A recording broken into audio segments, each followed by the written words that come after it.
Hello and welcome at Book Lovers Companion. My name is Edith, and right next to me is my lovely co-host, the Chattering Teacup. Hello. And here with us from Tennessee, Western horror author B.L. Blankenship. Hello and welcome at Book Lovers Companion. Thank you for having me. I'm excited to be here. Thank you for being here. And let's start. The first question I have for you is, in your author page, or your author page on Amazon says Western Horror and Splatterpunk author. I mean, Western horror, I get. Splatterpunk. What is splatterpunk? You know, it's really a versatile thing. The phraseology for it kind of goes back to like the 1980s, you know, like the cheap Friday the 13th type movies. So there's blood, there's gore, all that. Death's Head Press, when that was a thing, now it's Dead Sky Publishing, is what that's evolved or morphed into. They started a thing called splatter westerns, and you know, it's almost, and it's brilliant because it's like a different. We're going to call Western horror a different thing. We're going to call them splatter westerns because they're just really violent. But at the same time, whereas they were calling their book Splatter Western 1, 2, 3, 4, then they could say we're at the absolute top of that market. Now you have different things like Godless Horror, D&T Publishing, and what have you, that other people are writing books and calling them splatter westerns, and they're being thrown into the mix, even though they've got to hold up against like about 13 really tough books. In my anthologies, Shut Up and Bleed and A Book Without a Name, I have various people that have worked with Death's Head Press in there. Well, I'm not considered like the king of Western horror or anything. That's Joe Lansdale, by the way, lest you wonder. That's Joe Lansdale has written about as many Western horror books as I have, but that's just like a tiny bit of books that he's written, movies that he's done. Even he's Bubba Hotep and all sorts of stuff. He lives down in Texas, but so he's that, you know, I have been the Western horror aficionado, like just right out the gate. My Twitter page is like I find all on it. You know, what are movies? What are games? People that hadn't heard of it. And, you know, when I say Western, I mean like cowboys. I mean like the American Civil War. I mean, what most movies, you know, when you hear it's a Western, only it's also horror, which is easy to do in the 19th century because it was really awful. And your field of expertise, it also says history, demonology, theology, and culture. Your time, you said your books around wars or is the Civil War. Our question would be, what especially draws you to this time period? I just think that it's really fascinating. There were so many innovations in medicine and communication that the world kind of came together more. You know, like French fashion was coming over here to America. I mean, you had all this industrial trade. It was the first time that the president, it was Lincoln, of course, had ever had that much power and control because of the telegraph. Because he could say something, he could know what was going on so absolutely far away, and his hand would stretch. I know here in America that he's kind of made like a martyr or a symbol. There were people that really didn't like him at that time. He would shut down newspapers that didn't agree with him, that wouldn't push his agendas. He would shut them down. He was found doing water torture on someone from England. You know, anyone that wasn't like hardline Lincolnite that was in the North. I mean, they were persecuted for that. You know, Maryland, it's kind of iffy. I mean, I can't really say 100% true and sure that they may have wanted to go with the South and everything, but there's enough for you to believe that that's highly possible. And they were so tiny, and based on where they were geographically, that just wasn't allowed to happen, even though that's where the first bloodshed was. And you know, normally known as the American Civil War, but the War of Northern Aggression, the War for Southern Rights, the War of the States, whatever that war, where they were, it was something. And you know that there were a lot of variables in that war. If you were in the South, who you're just trying to secede, which has happened with a lot of nations, like all over the world, there, in the history of the world, there's been a lot of places that had wanted to secede from other nations, and there wasn't a war over it. There doesn't have to, I mean, like, have to 100% be a war over it. It would have caused a lot of financial issues. They would have been like in competition. The North and the South would. The North very industrial, and the South very agricultural. The South was the cotton thing. That was where they were really making their money. And when the war went on, just to stay out of that, I know that England and other places, they went to like Egypt and India to get cotton because blockades. Yeah. It made it hard, the supply and demand. But yeah, so there was all kinds of things. So if you were in the South, regardless of the slave thing, which of course that is an important issue, but you don't find that everybody in it that was their thing. Certainly, there were different people that were getting into things for different reasons, but you were being invaded. Your homeland was being invaded. You were having soldiers coming across your property, taking your stuff. You can see how there would be a different feeling when you were being invaded, or when you're traveling from your home to go somewhere that you've never been to go to shooting and killing and whatever. And there were certainly people on both sides that were good, I would say, people, and there were people on both sides that were bad people. There were some people in the war that just joined up just to kill people, and you get that in the military through there's just some terrible people that Champ Ferguson was one for the Confederacy, and he was bad. He was a bad dude. He went into somebody's house that was sick and on military leave, and he knew him, had known him all his life, and he just said, "Hey," to the wife. She's eating an apple, walked in there and just slit the guy's throat. So yeah, you had bummers from the North. They would they weren't like army, but they would just kind of go in and break and enter and all that, home invasion, what have you. I have a story about that and Shut Up and Bleed, by the way. And then in the South, you would have bushwhackers, which, it's like, this is our home turf. So we can go home and we can sleep, but we can just go and do things that seem advantageous, or because they want to, if they wanted to really be, a bad dude, but they were on their home base and they would just kind of, jump out of the woods and bang, bang, bang, bang, and then just, hightail it home. So they weren't living the hard life of a soldier. Lots of things. But yeah, I think that it's really a lot of interesting dynamics. They began prosthetics then. Of course, guns was a thing, because they started out, where it's black powder, and then you had the Henry rifle that came out. It's how the West was won. They've got a gun that can shoot 10 shots, and then the North, a dentist, because he's like, we need to stop all of this human life from being lost. So he's wanting to assume that people are just generally good.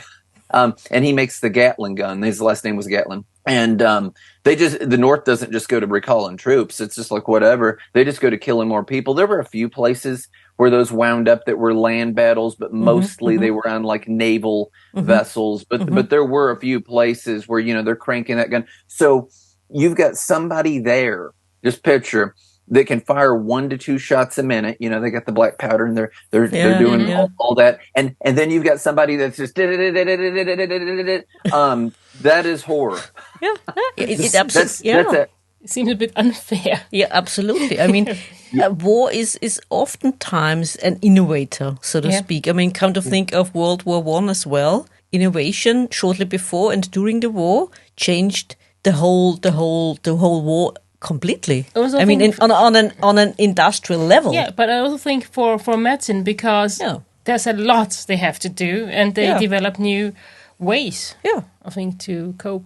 There's a lot of scholars that really talk about the Civil War, and they talk about, was the North doing a war of attrition or a war of exhaustion? The term total war has been brought out by some people because of Sherman and such, that we're going to crush the common man, which that was something that people just didn't do. It just seemed really uncouth to attack civilians and all that. And because of precedences like that were set by the Union doing it, that won, of course, you see certain things that happened in the Spanish-American War and World War I, and really and truly World War II, where, Hiroshima and Nagasaki, where those were civilian. I mean,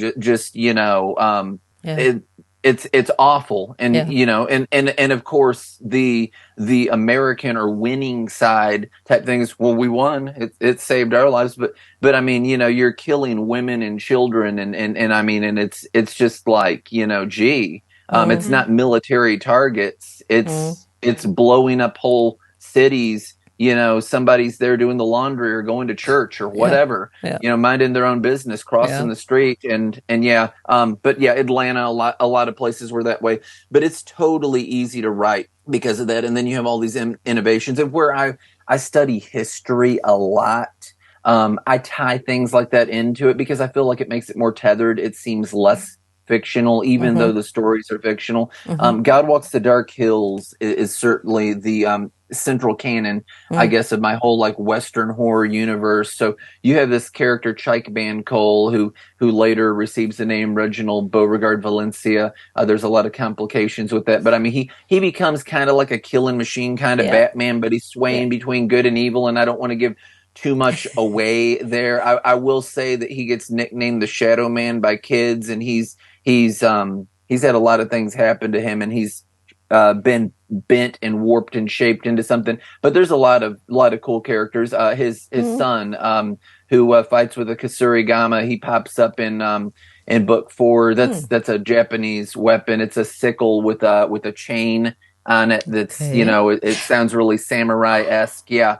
But the Boshin War. The Boshin War happened just after the American Civil War, and I have a guy that was involved in that was a Shinsengumi that trains him. So I kind of have a little kung fu western going on there. But I think the Boshin War was neat because there was a ship that was built for the Confederacy that didn't ever make it. The Union got it. And the Emperor of Japan brings in this Ironside ship, and it's just blowing to pieces Japanese junks.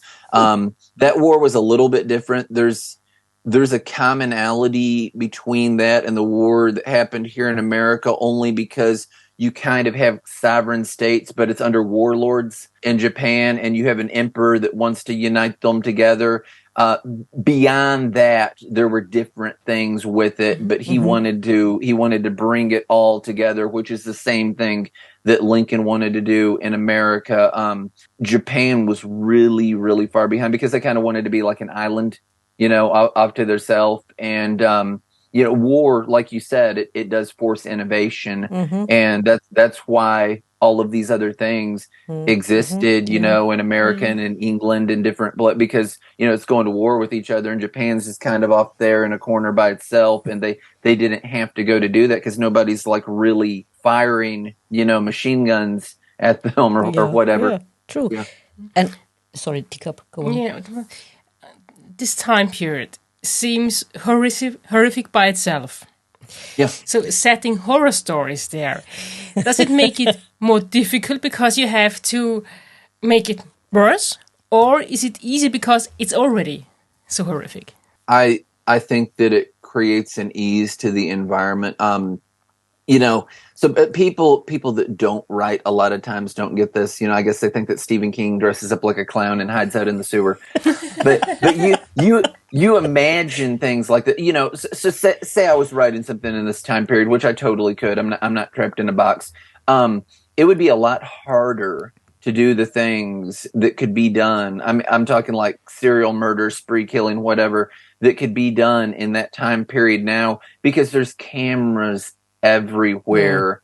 Even if you drove to another state or whatever, you're gonna get caught by a camera somewhere and wind up on nationwide news, wind up on the internet. Does anybody know this guy? Unless you're Amish. What are the chances that you're not going to get identified by somebody in whatever community that you live? People say, well, they work at such and such or what have you. It was easier to hide. Then there were a lot of things that people just didn't think went on. There was a serial killing family, which I have a short story about in one of my books. And they're known as the Bloody Benders. and very Texas Chainsaw Massacre-esque, by the way, a little bit. They would kill people and they would rob them. They would invite them in to eat, and they had like this curtain. And my short story with that, by the way, is called Behind the Veil. And the dad or the son would get behind the curtain with a hammer. And, the floozy daughter who, she did divination and all kinds of stuff, but she would lure them in with her female wiles.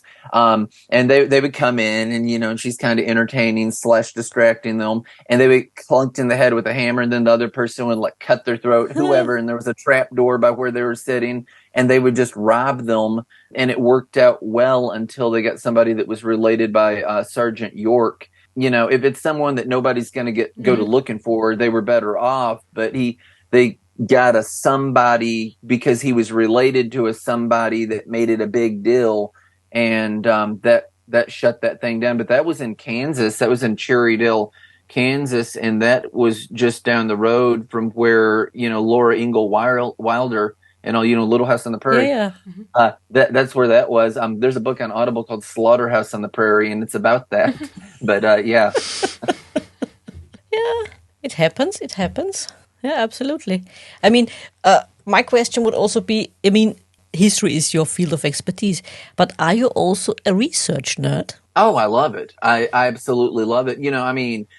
There's a lot of things that I just don't know all of these things before I go into that. And I'll think, what about this? So I'll look it up because I don't want to say that something like, real exists, like a bicycle or whatever. Mm-hmm.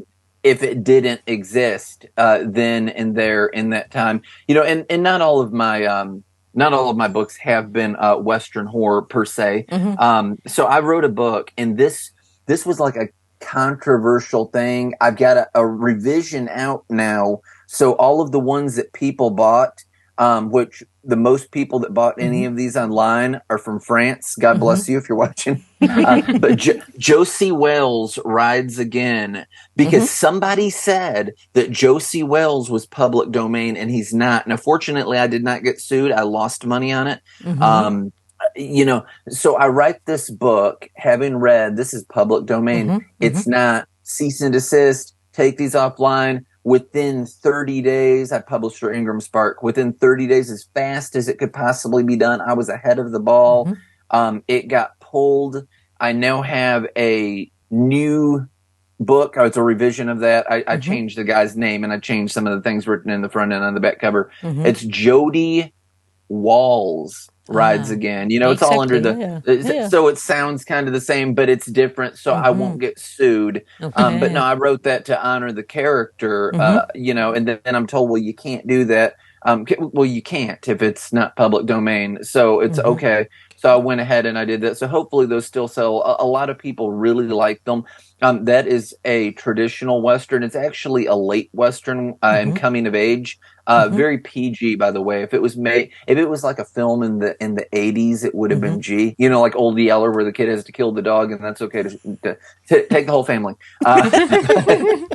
There's a lot of. I was born in 81. There's a lot of stuff from the 80s that it would get like a way harsher rating now than it did back then. It's like that's a kid's movie, but you know how that was. I mean, there's no helmets or no knee pads or whatever. It'll make you tough. Exactly. And you wrote a warning. The book includes heavy tobacco use, gun violence, and some themes which may be unsuitable for young children.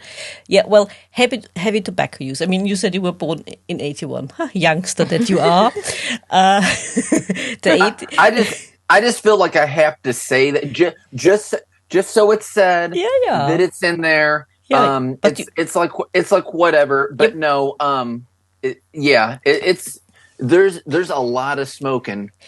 Being born in the 70s, like I said, youngster that you are, it makes us laugh because, I mean, heavy tobacco use, I mean, come on, when we were children, the Marlboro Man was still riding and it was no problem smoking a cigarette in a film or in TV shows. And let's not forget the drinking. Yeah, so... it's nowadays you recognize the bad guys. When they're smoking, they're the bad guys. Yes. Yeah. Back then, it's a bit of a spoiler. Back then, everyone did. So Well, back in the day, so let's go back to all this Civil War type stuff and everything. Doctors would say that smoking tobacco was good for your health. Of course that's total garbage. But they would say that they had cocaine cough powders for kids in the early 1900s. Your kid's got a cough, give them some cocaine. That'll make them feel better. Well, absolutely, it will. And you can kill like a fly with a shotgun too. What True. else was True. there?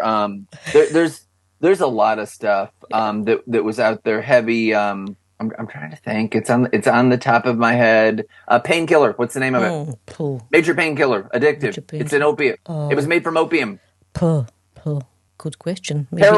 Heroin. Yeah. There's absolutely no side effects. The United States health people's no side effects at all. Everybody do heroin. It's great. I mean, you can look at these vintage ads for that. They'll show like a little kid, like a cherub-looking kid, and it's like heroin. It's great. And after so many people die, it's like right now. Immediately when Diet Coke came out, just Coca-Cola Diet Coke. Immediately when it came out, there were medical reports that kind of on the front end, but not hardcore, that are like, this is giving lab rats cancer. This is you're drinking cancer. But immediately that got quashed as though somebody's trying to pay them off, because it's like, enough people haven't like died from this yet. Enough people aren't lifetime medical patients from drinking this. So let's just do that. So I know that the difference in Russia is a hot topic, but to say anything about Russia here nowadays, and I don't know how it is in the rest of Europe. But in America, you can have a microwave, but in Russia, they're banned because they're supposed to be so bad. Like if you have water, and if you put like a glass of water in the microwave, and if you pour it on a plant to water the plant, not when it's hot, but after it's cooled, the plant will die because it chemically does whatever, to the water. I don't know the science. No, I don't know the science behind it. I told my wife, I'm like, I wish we would just get rid of our microwave and use a toaster oven. I think a lot of times things that are like the old school way to do them are a lot of times better. It's like, hey, there's some new thing, but it always turns out being bad for you.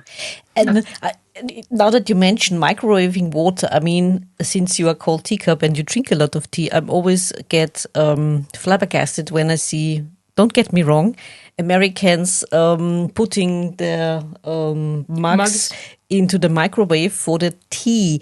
I mean, do you not have electric kettles? That's what we use. So I am like a heavy tea drinker, by the way.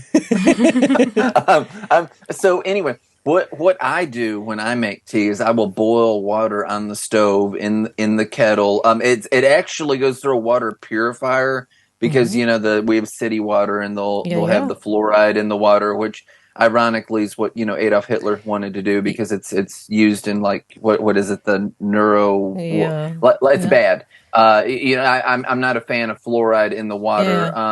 And anyway, so we've got a thing that we put that into. It's like this big jar that has these filter things, and you pour it in, and it filters through, and then you turn on the spigot for it, and all that. But no, so we'll boil the water for the tea on the stove, and and I'll have the tea bags in the tea pitcher, and I'll pour them in. And if it's cold, that's what I'll do. Otherwise, I'll just heat up some water like that, and I'll just have the tea bag and pour it in the cup and whatnot. But yeah, I'm a big tea drinker, a big coffee drinker. I'm not like a soda person and all that. I've drunk tea all my life. Lipton, Earl Grey, all that. But still, I mean, I'm wondering. I mean, the stove takes a lot of energy, and I mean, also in England, what they have at home, the thing you see is the electric kettle. Yeah, I think across Europe.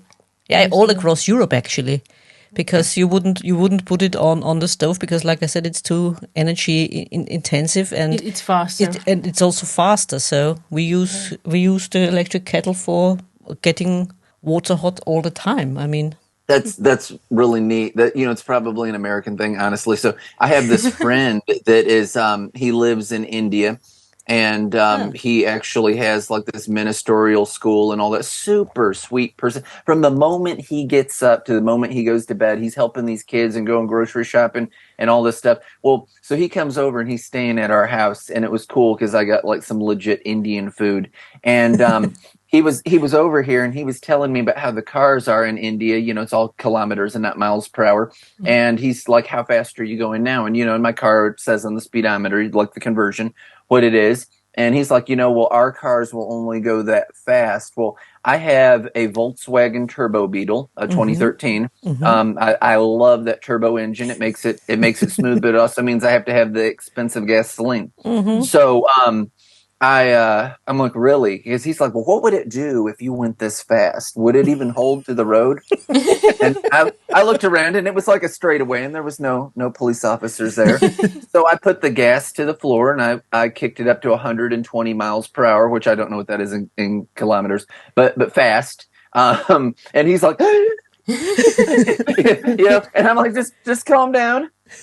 You know, it's all right there. I mean, there's not a curb, there's not a bump, there's not a police officer.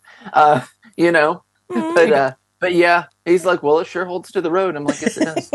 I think Indian cities are too crowded to go fast. Yeah, sure. They sure are. I mean, it's the same with Europe. European cities, you can't go that fast. It's impossible. I mean, there's so much traffic. I mean, even on the motorway. I mean, we have a speed limit on our motorways as well, so you can't go that fast. I mean, it's also a myth that you can go as fast as you like in Germany. That's not true. There are certain areas where you're allowed to go as fast as you like, but it's not on all the motorways. That's simply not true. Yeah. But may I ask about your character, especially since I said before we came on for the recording, in your series, God Walks the Dark Hills, you said it's a very dark series, and your main character is forged through his dark experiences. But his character, where did you find him? Where did he come from? He came from the kingdom of Loango that is in Congo, Africa. So, of course, he goes into the slave trade. I'll tell a bit about the story and what happens. So, naturally, I was looking at where slave ports were in Africa, and not as many in Congo. I just think that Congo, you think of a darker, scarier place when you think of Congo, as opposed to some of the other locales. So, he gets captured and he gets taken across a slave ship. And there's this wicked man who abuses him in every horrible way. It's called the Albatross du Mar. That's the albatross of the sea. It's Portuguese. So he goes ahead and gets sold into the slavery into Cuba. And he fights in blood sport. There is a real thing where that supposedly happened, a martial art that's tied in with all of that. So that's where he's going to attain his hand-to-hand combat skill. There is a man that eventually will come along and adopt him as a foster son, who's the closest thing to the Jesus figure in that, which means I kill him off. but he's this shining light. There's nothing about this guy that's not virtuous. He breeds horses, Arabians, because they have one less rib. They can apparently breathe better and run farther and all that. So of course I'm studying up a little bit on horses so I can make that sound right. That's all around New Orleans and everything. I like that part of Louisiana. It's really cool. It looks like a Scooby-Doo episode. You got all the Spanish moss hanging from the trees. It's a lot of swamps. The whole state's like a swamp. It looks really neat.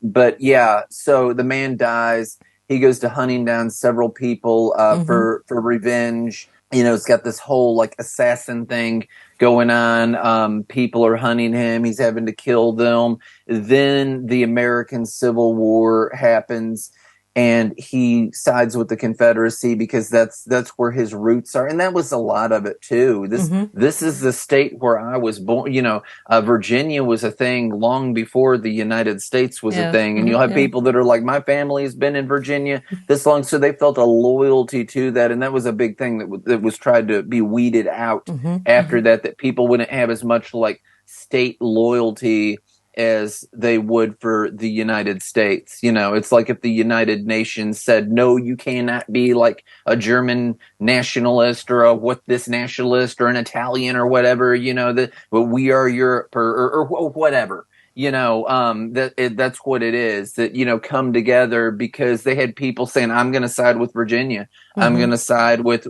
where the majority of Tennessee goes, which the state was really, you know, there was a split in Tennessee. The East Tennessee, around where I live, a lot of it did go with the Union. West Tennessee was full on Confederacy. There's like, it's weird because you can look at a map and there's like one county, I think it's Union County, ironically, up at the top of East Tennessee. And it was like, you know, more Confederate. But even in those counties that went way more one way or the other, kind of like if there was a presidential election, there's still people within it that it is brother against brother and all that, which made the war all the more awful. You know, you were killing friends and family and everything. I had family that fought on both sides, and of course, being interested, I've looked into that. Only one of them died, and he was it was in a Union prison. He was one of the Confederates. He got pneumonia in Chicago. So yeah, the prisons for the North and the South were both really like bad, kind of like open sewage running through them and all that kind of, you know, thing, which that's absolutely terrible. But yeah, so he died in prison, but nobody died on the battlefield that I'm related to. Oddly enough, and he's not like one of the super close blood relatives or whatever, but I am related to General Robert E. Lee, which people after the war really loved those figures. I know that they get tried to paint it different nowadays. You know, Robert E. Lee and his wife, who was George Washington's, you know, granddaughter, they were illegally teaching slaves how to read because you weren't supposed to do that, and all sorts of things. So it's weird and different. Whereas like Grant kept his slave and said that if this war was to like set black people free, that he would give his sword to the South. So you had some very different viewpoints. But Robert E. Lee joined up because he was a Virginian, you know, and Virginia was his home state, and that's that he had a thing with that. But yeah, my 11th great cousin was his third great grandpa is the exact line from that. And, you know, so they came over from England, the Lees did. So did the Blankenships. You know, that's up in Northumberland. There's a village called Blankenship and all that. But yeah, that's where the Blankenship family comes from.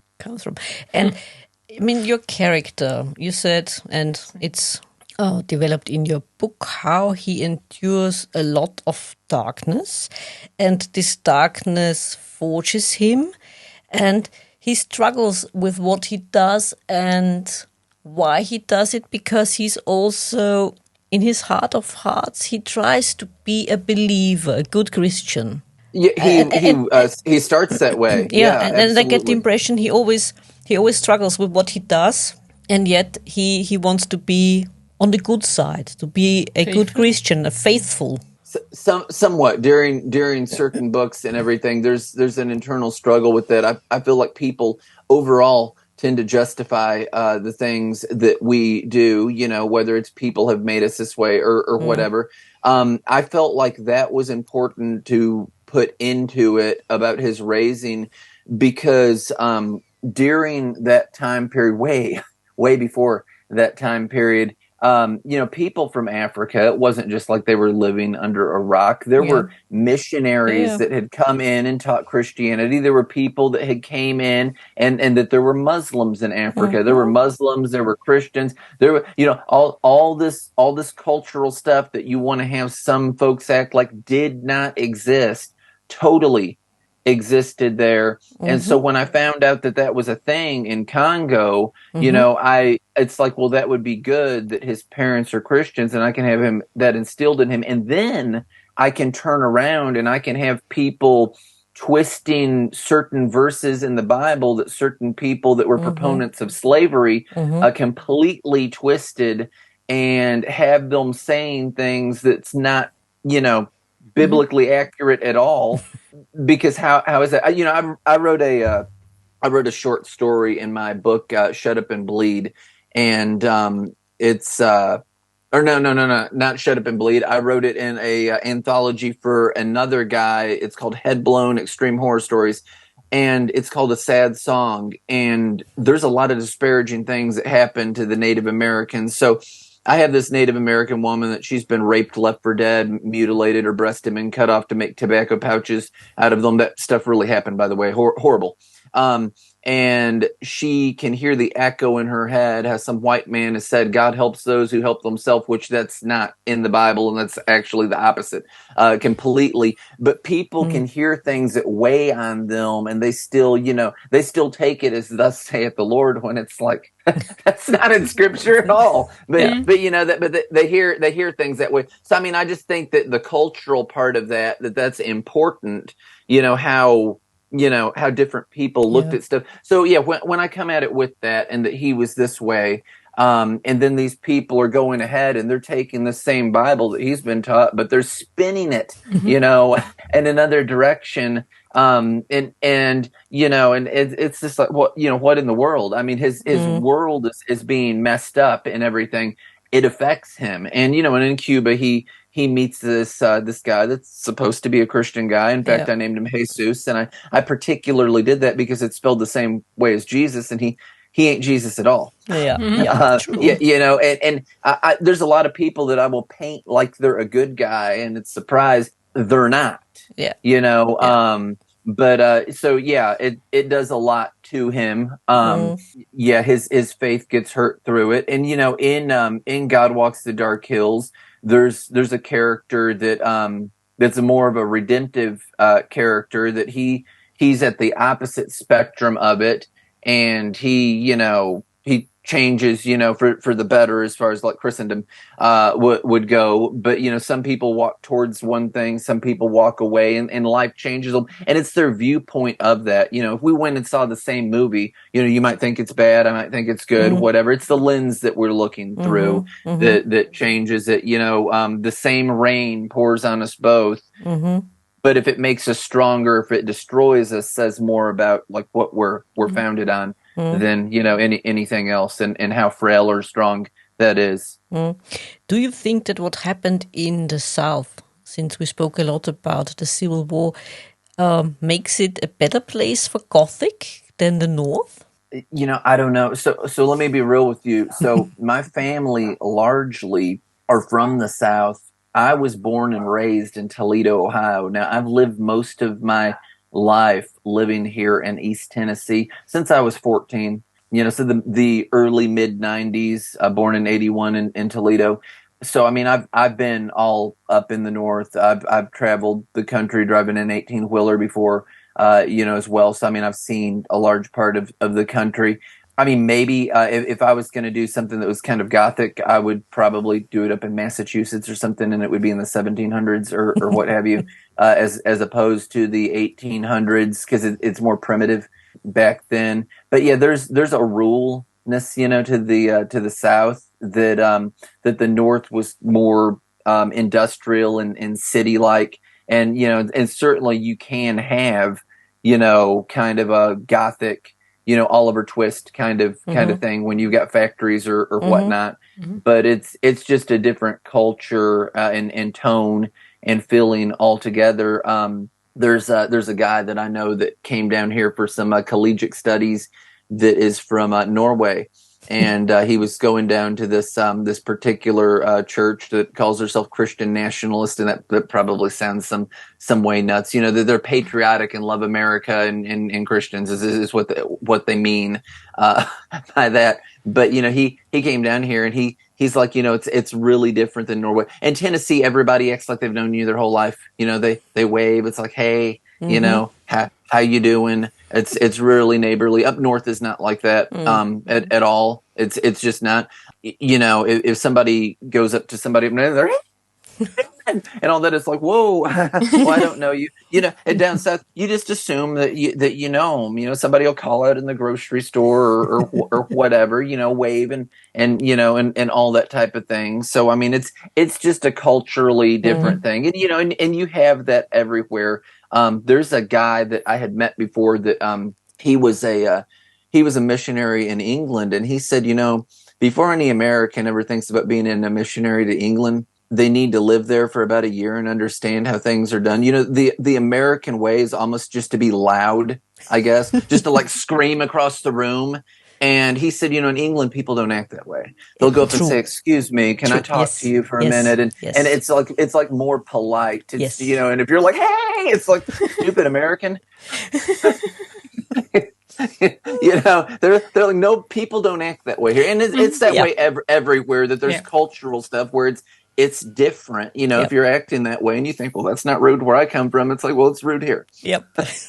Yeah, it might be seen like that. Do you think that, I mean, coming from Europe and having read a few horror books or seen a few shows where this whole cultural combination of, like you said before, you have the south. The south is different from the north, and you have this culture from people who come from Africa.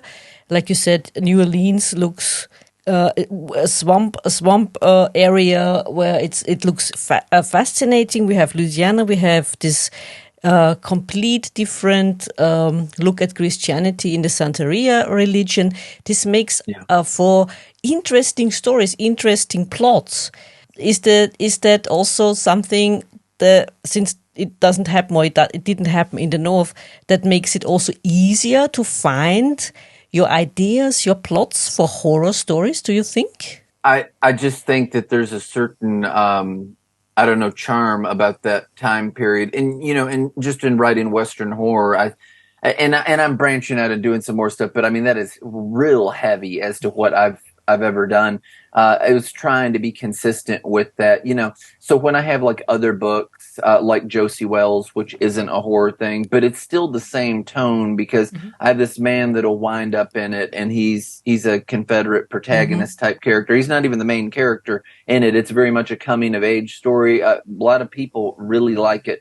I have the Confederado, which the main character is a bad guy, and what I wanted to do is I wanted to set him somewhere that felt really like alien. So I have him go to Oaxaca, Mexico, and you know, I just have it, you know, it's jungle, pagany, you know, Central America stuff, because that's you know, people don't really know anything about Oaxaca, Mexico from that time here. You know that there's a cheese named after it because that's what they're known for. I actually picked it because of the geography, because they've got the cloud forests and everything there. I liked the geography of it, that they had a lot of desert and foliage and everything. So that's why I selected that. But I thought of how they did in like The Exorcist, that it's scary because it's like foreign to me, and I you know, something from a land far, far away that I don't know anything about is encroaching, you know. So it's, you know, it's weird that he comes riding upon this town that, you know, probably most readers aren't going to know anything about.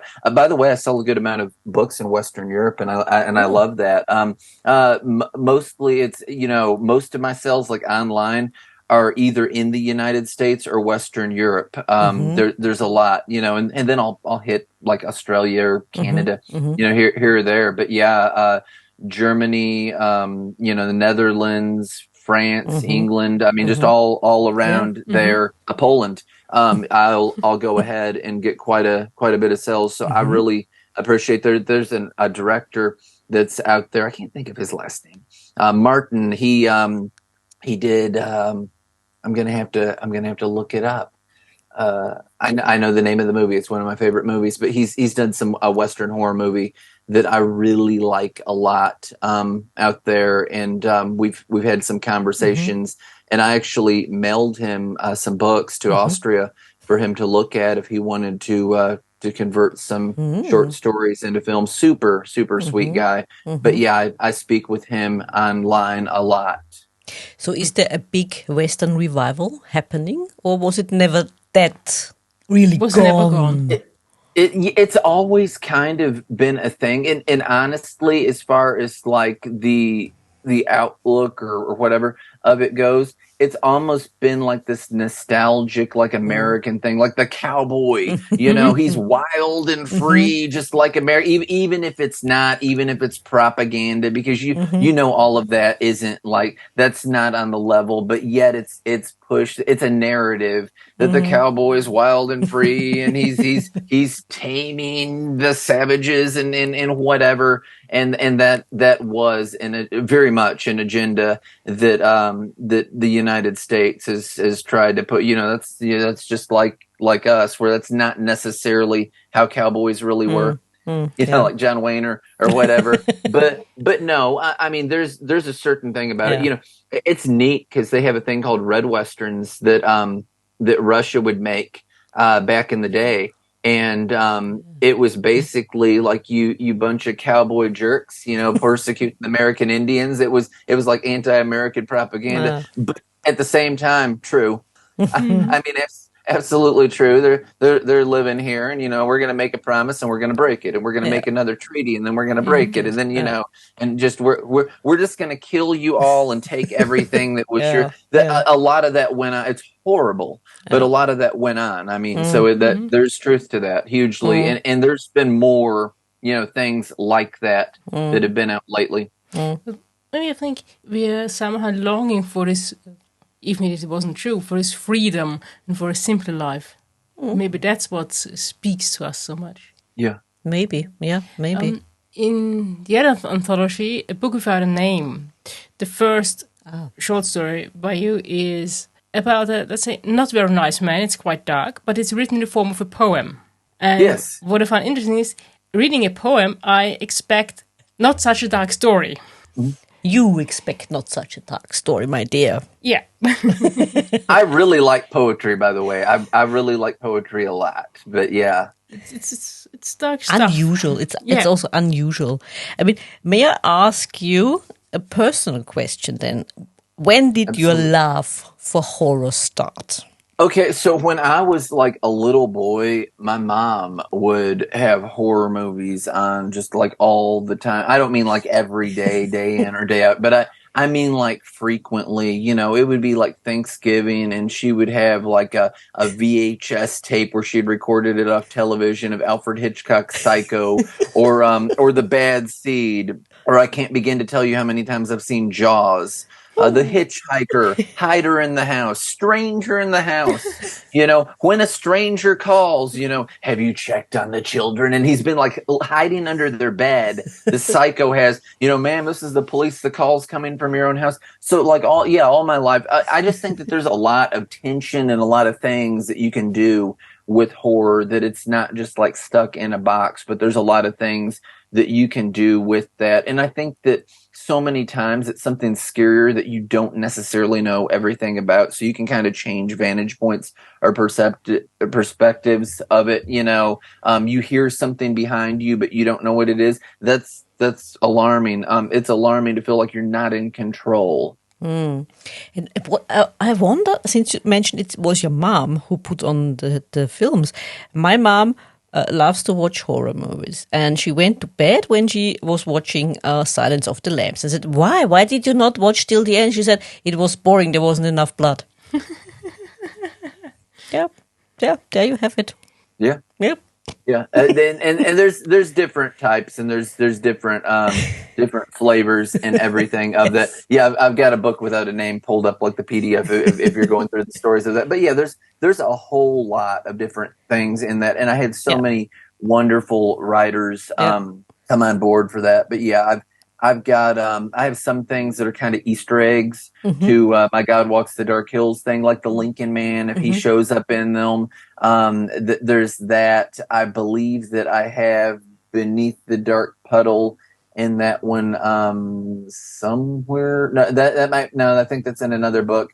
But that's going into the chthonic idiot gods, which is a thing that I invented, but there is a little bit of like Lovecraftian something with that, because he had some kind of thing like idiot god, and it was the 1500s terminology of idiot, that you don't have like a real station or position, not that you're stupid. That's words, they people tend to make them mean different things over life. Yeah. Is H.P. Lovecraft the author every horror author admires? I don't know. I know that he's inspired a lot of horror authors. He's inspired a lot of metal bands, and and what have you. I do have in that book that you mentioned, A Book Without a Name. Yeah, I said E.T.A. Hoffman. I have the Sandman in that, but yeah, he was a fantastic writer. Not American. The original title was Der Sandman. So it wasn't in English. But E.T. yeah, Hoffman. he's yeah, absolutely. But no, there's a lot of wonderful writers out there. I like Cormac McCarthy a lot. I like his style. I totally don't write the same style as him, but I like his style. And as a published author and a prolific author, what would be your advice for any other aspiring Western horror author out there? One of the best things that you can do is to get a really good editor. Editing, it is so hard. When I write something, and I mean, I've got this big vocabulary and all that, but I'll have it written wrong in front of me. But because I wrote it, I will read it the way that it should be. I will be looking at words that are misspelled, and I will not be catching them. You need a good editor. You need somebody that will work with you, that won't try and like change your author voice. And I was paranoid about that because I thought that, if I get some editor, they're going to go in and they're going to change the complete way that all of my sentences are worded.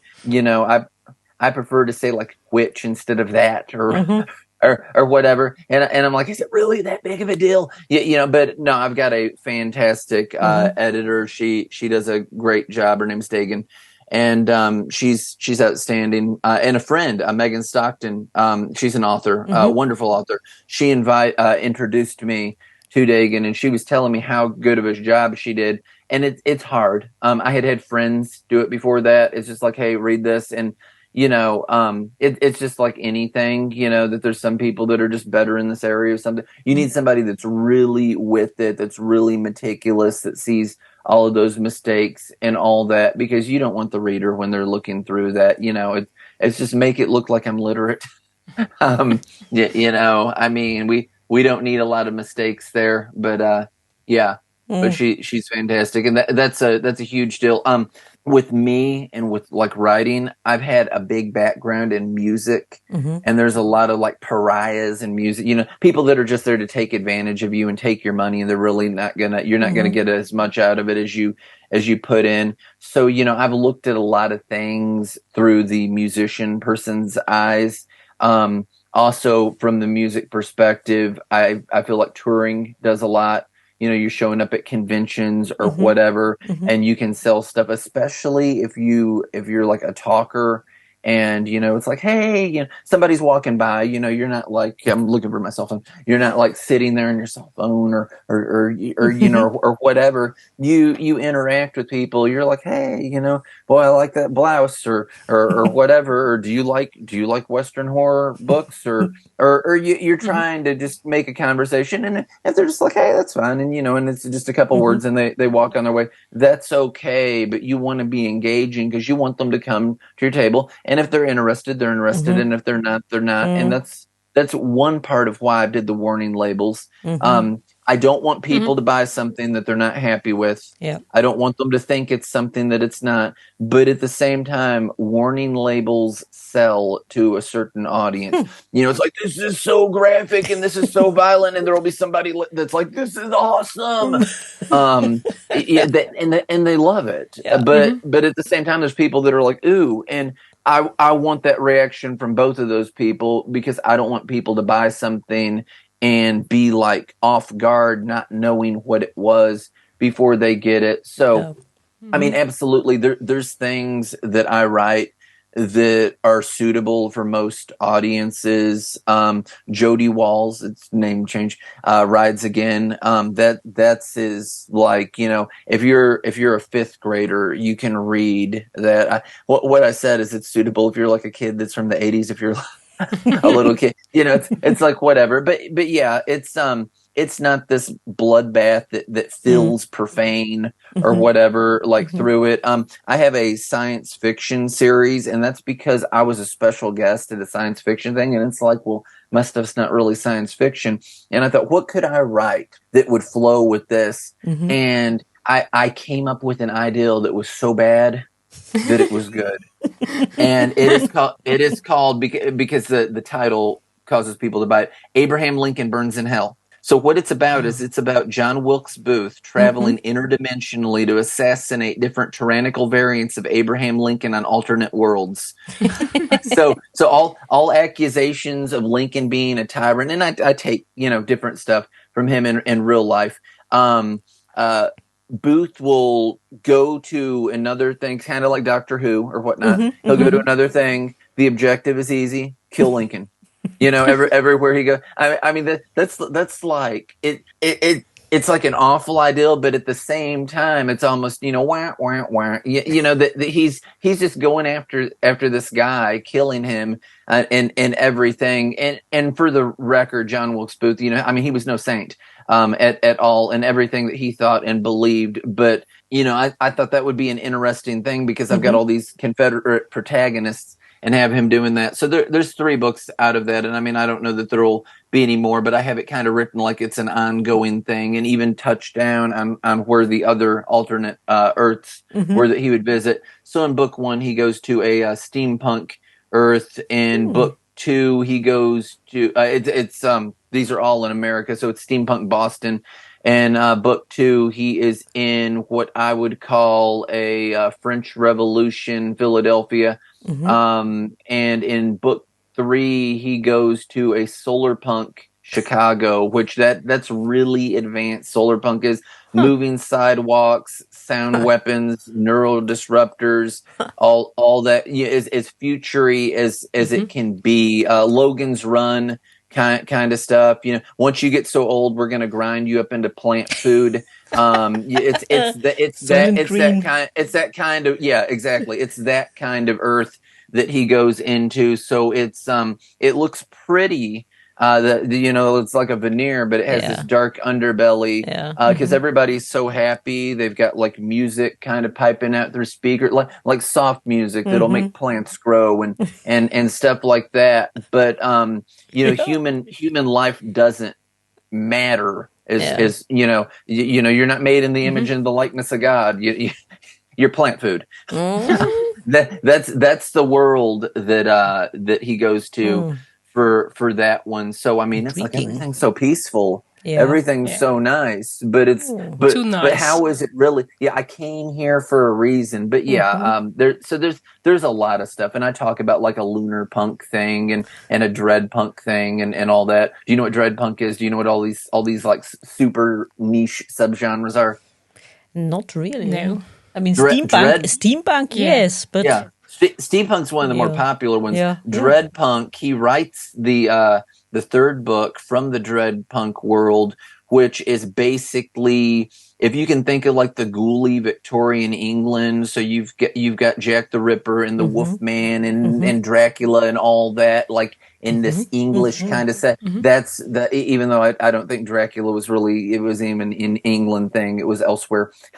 But you know, nonetheless, it's that type of setting for it. But yeah, a lunar punk. There's a thing with that. That's all the bioluminescent plants and magic and what have you. But yeah, he talks about going to different things like that. But again, the point is always to kill Lincoln, and they're not they're serials, by the way, so they're short. But they're not these like hardcore extreme horror things. So you've got that. And then one of the most recent books that I came out with, which is totally different.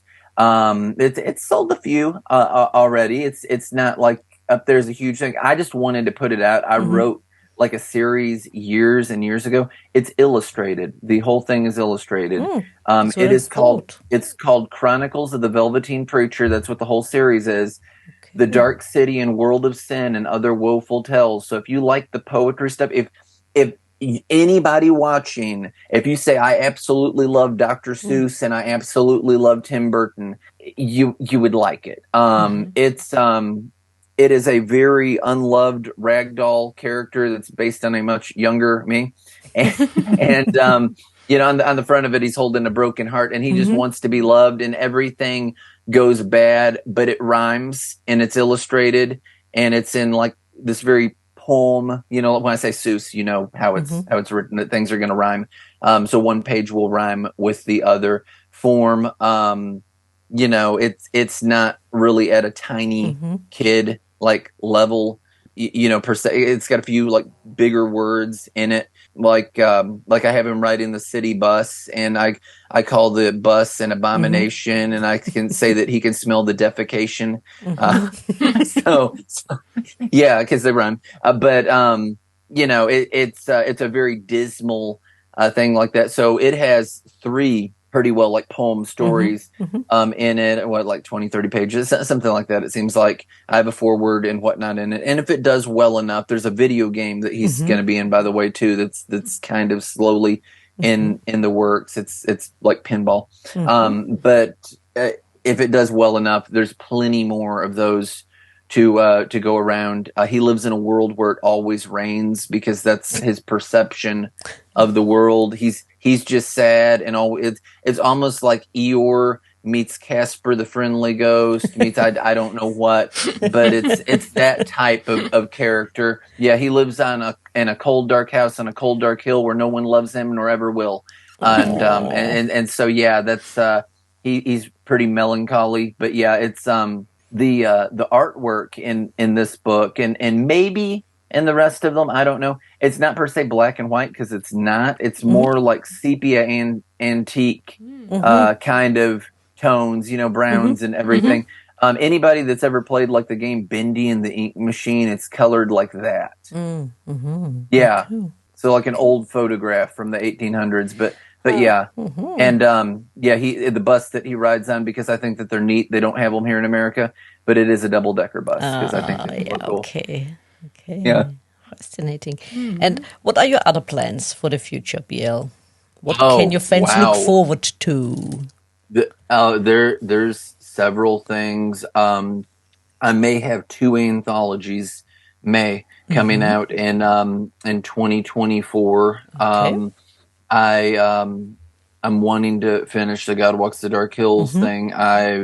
I'm looking at 2 different novellas, one of which is a Western horror, and then the other, and it's weird because it'll almost go into a drama. The name of it is Holy Ghost Exorcist. So it's Christian horror, but it's like the demonic. And in one of the anthologies, one of them will be Western horror and one will be Christian horror. Just because, let me just be real with you. Nobody has ever done it. And I'm taking open submissions for it.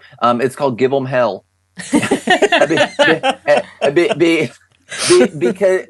the thing is, in every mainstream movie that I can even think of, every mainstream anything, the Christian hell on hellfire and brimstone, eternal damnation, the fire's never quenched and the worm dieth not, and all that. It's not scary. They're so inadequate that their work deserves to burn. It's bad. So I went to see like Drag Me to Hell, and I thought, man, this is going to be really scary. And then they start going all like horror comedy on it, but in a way that I was like, it's really not that funny. And people that are afraid of the movie, because there are some people that are afraid of it, I think, do you need to pray? Why are you so aggravated by this not scary movie? The opening scene is absolutely brilliant. The opening scene sells that movie. And for anybody that doesn't like the end scene in the movie where the girl gets drugged to hell, it's been out a while, I think I can spoil that. That was like one of the redemptive factors of it, because it got so stupid through the movie. But no, I was thinking this is going to be like a chick track, that's a gospel track, that it's that type of thing. I thought this is going to be awesome, and then I'm like, this is awful. Like the more I got into it, because it's one of those things where the trailer's better than the film, and then there's a lot of stuff, and I'm not even going to really throw in South Park with the hell stuff and all that. But no, there's a lot of things where it's like it's like a parody. It's like a cartoon. I mean, I prefer the Far Side's version of it. They have these people that are sitting on a bench and they've got like the flames around them, and there's like a devil with a pitchfork over there, and the one looks at the other and he says, "I hate this place." That's a better representation than what they're doing. So, I mean, I have a few like extreme horror authors, and it's like, if if you can't write this with the conviction that Mel Gibson wrote The Passion of the Christ, which historically was way worse than the movie that he made. Historically it was, but people aren't like visually like internal, because it's like, was it really that bad? It was worse. Yeah. You know, they didn't show him ripping out his beard. Historically, Jesus wasn't even recognizable as a man, like a person. He was this bloody, you know, heap of flesh. Historically, they hung him naked on the cross to be disgraceful to him, and all kinds of things that aren't on there. But when you watch that movie, it feels real. You know, he does it justice. It's not a few cat scratches, and it's like, this is what it would look like if you got flailed by a professional Roman soldier. The Romans were really, really good at killing people in barbaric ways. Christians, Druids, on and on and on and on. You know, they burnt the Druids alive. They're like, you like to sacrifice kids to a tree and melt their fat down for a candle and put it in a gourd. That's where jack-o'-lanterns come from. You like to do that, huh? It's like, well, wait till you see what. But no, they were fantastic at killing people, and it was really really brutal. Absolutely. But you know, Rome was really brutal. Yeah, indeed, it was, and they took their ideas from other nations as well. I mean, the crucifixion from the Persians. No, no fun. It was no fun, and like you said, he would and they have improved it. Yeah, exactly, absolutely. Yeah, wouldn't have been fun, and it was one of the most horrible ways to die because you drown. Yeah, and you drown internally. Yeah, because that's how you die for hours and hours. It goes on and on. Yeah, it was. It's not a fast death. I mean, awful. Now, like medically, the diagnosis that I've heard, that like actual medical people, that's their thing, that they have a degree and all that, as they say regarding like Christ and the crucifixion, where they stabbed him and blood and water came out, is that his heart would have exploded in his chest, and that's what would have caused that. So we're talking violent death. He was given the thing with the vinegar, which would have been a painkiller, which he refused. So I mean, it is torturous and everything as can be. But yeah, I mean, I think if you're writing extreme, really, regardless of what it is, you know, really write extreme, and the American Civil War or hell or whatever, that it kind of hands it to you. Yeah. It's not hard to make something that's truly bad. Yeah. You know, being invaded, having innocent people killed, burning forever, you know, whatever. It's not hard to make that sound absolutely terrible, because every single one of those concepts, just the suggestion of any one of those concepts, it's like, that's absolutely awful. Well, yeah, it is. It is, absolutely. Yeah, true. BL, is there anything else you would like our listeners to know? My work is available all over online. Where you can find links to it is through Linktree, http://linktr.ee/Western Horror. They're sold pretty much everywhere that you can get books online. They're sold all over Amazon. You know what's weird? On Amazon, they're on Amazon.com. They're on Amazon UK. .co is it? There's CO after that. They're on Amazon DE. They're on all these different Amazons. They're not on the Japanese Amazon. I don't know why I'm not on the Japanese. I am like every Amazon that they list for everywhere in the world but Japan, and I'm like, this is exactly why I'm not getting any sale, not a single sale from Asia. But I'm glad that America and Europe love me, and Australia. Yeah, because on the German Amazon, I mean, we have a book free now. Let me see. The one you mentioned, the Abraham Lincoln Burns in Hell 1. It says here 1 and 3. I can't see 2. The thing with Amazon, specifically Amazon for that, and I don't know what the glitch is, there is some other book that has the same ISBN number, even though it doesn't, but that's on Amazon that has that. So it is available widely, but you would have to go to some major book site. I don't even know all of the different names for them, but some major book site that's not Amazon to find number 2, but it totally is out there, and the cover looks absolutely amazing. I had this great artist to do that for me, But number 2 is out there. Okay. Amazon is like the only place that does not have number 2. Makes you wonder Strange. how that works. Anyway, I don't know. Teacup, any more questions for our guest? Nope. You're horrified enough as it is. Yep. Okay. y'all have inspired me to look into like an electric kettle. I'm like, I've got to find what this is. Yeah, let me thank you for joining us. Thank you so much for being here. Thank you. I really appreciate it. You did enjoy this episode as much as we did? Then hit subscribe and don't miss the next episode. Also, make sure to follow us on Twitter, Facebook and Instagram. If you like to support us and buy us a coffee, you can do so via Buy Me a Coffee and other platforms. You can find all the necessary links in the description. Until next time.